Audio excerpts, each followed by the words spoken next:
Bonjour Édouard Glissant. Bonjour. J'avais envie de commencer par aujourd'hui, j'assis la beauté sur mes genoux. Pour parler de vos lettres à Obama, c'est peut-être. Ah oui, ça c'est la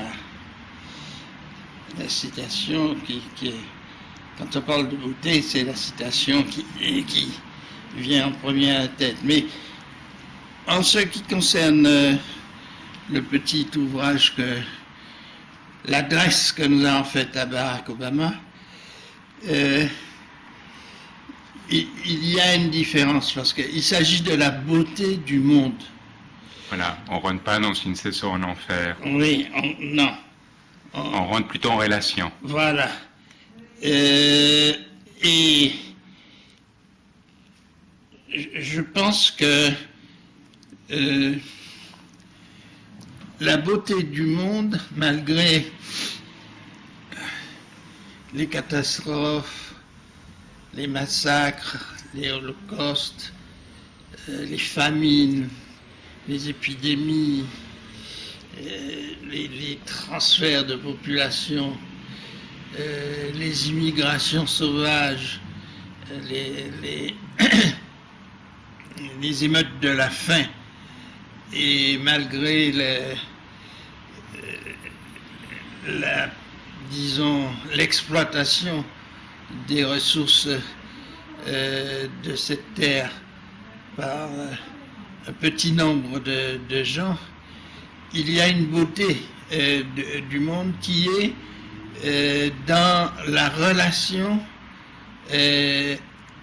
à la fois des individus, des communautés et des paysages. Et que pourquoi nous avons choisi ce titre, c'est parce que nous pensons que si on ne tient pas compte de cette beauté du monde, on ne peut pas commencer à résoudre les problèmes qui se posent d'une manière si complexe et si inextricable à l'ensemble des communautés humaines, à l'ensemble des humanités. Je ne dis pas à l'ensemble de l'humanité, mais des humanités.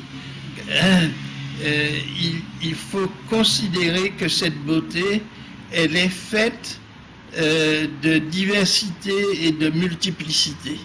Et c'est ce qui nous intéresse particulièrement. Et nous pensons que Barack Obama, élu président des États-Unis d'Amérique, est peut-être assez bien placé pour comprendre cela, parce qu'il est né d'un père africain, il a vécu à Hawaï, il a vécu en Indonésie, il a vécu aux États-Unis. Sa femme est une africaine-américaine. Voilà. Vous dites commencer, comme si c'était qu'un début. Peut-être parce que vous savez bien, avec votre réflexion sur le métissage, sur les origines, vous savez très bien beaucoup d'associations, des gens à l'arrêt, surtout aux Antilles, qui sont partis en Afrique et ils sont en quelque sorte trouvés porte close en Afrique. Et vous pensez que peut-être là, l'Afrique va s'ouvrir aussi à cet appel? Je ne pense pas qu'ils aient trouvé porte close en Afrique. Je pense, ça c'est mon idée, qu'ils ont trouvé porte close en eux-mêmes. C'est-à-dire qu'ils avaient une certaine idée de l'Afrique qui n'était pas l'Afrique telle qu'elle a continué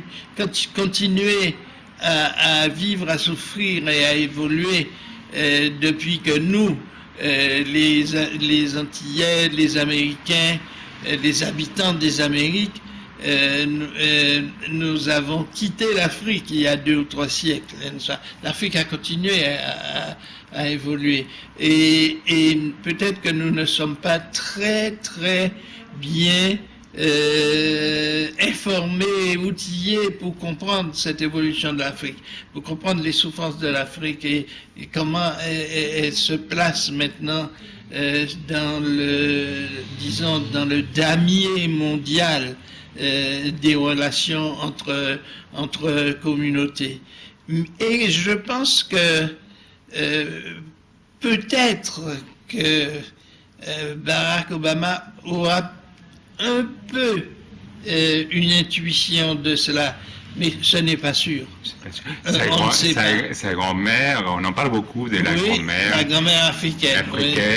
Qui prend l'avion avec plein de cadeaux. Oui. Non, mais d'accord, mais on n'est pas sûr que pour autant, bon, ce qui est valable pour un jeune homme ou pour une personne privée n'est peut-être pas valable pour un président des États-Unis d'Amérique. Voilà, et beaucoup de langues disent, mais attendez, vous oubliez complètement qu'il est le président des États-Unis, et voilà. C'est ça qui compte.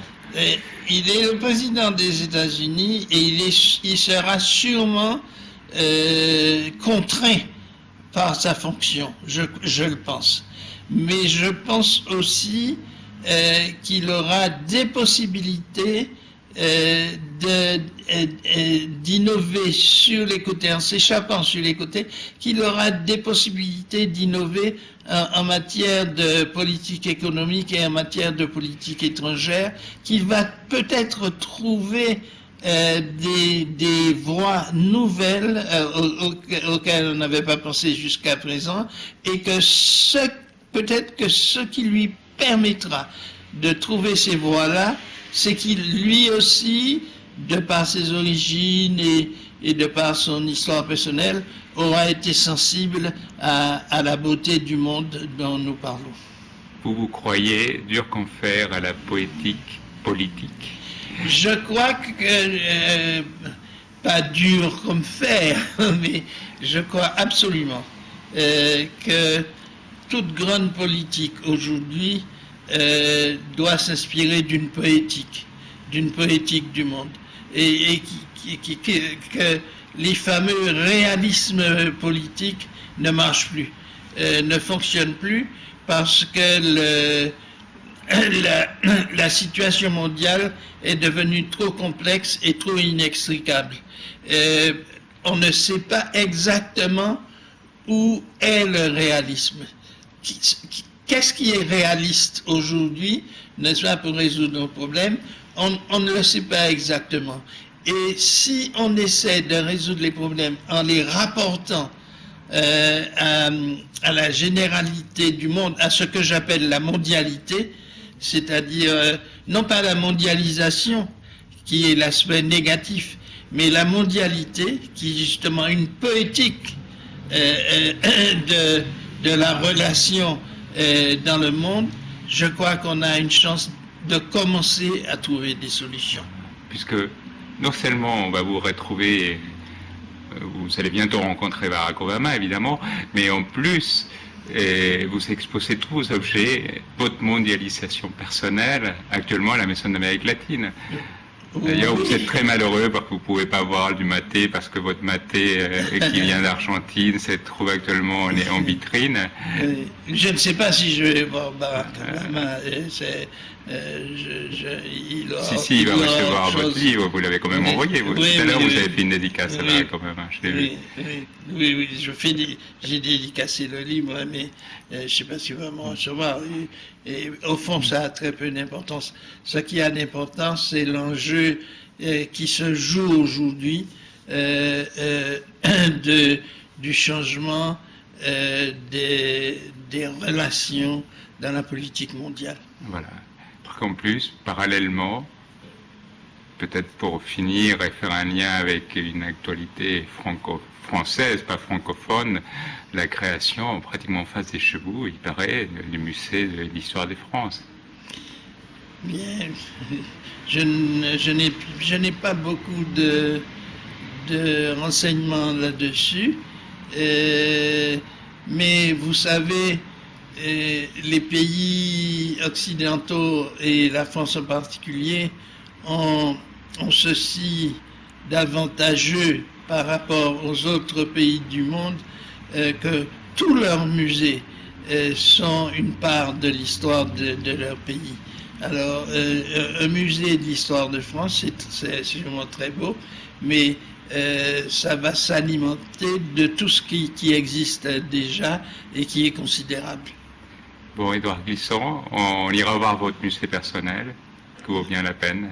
Merci. Chaque détail compte. Merci beaucoup. Merci.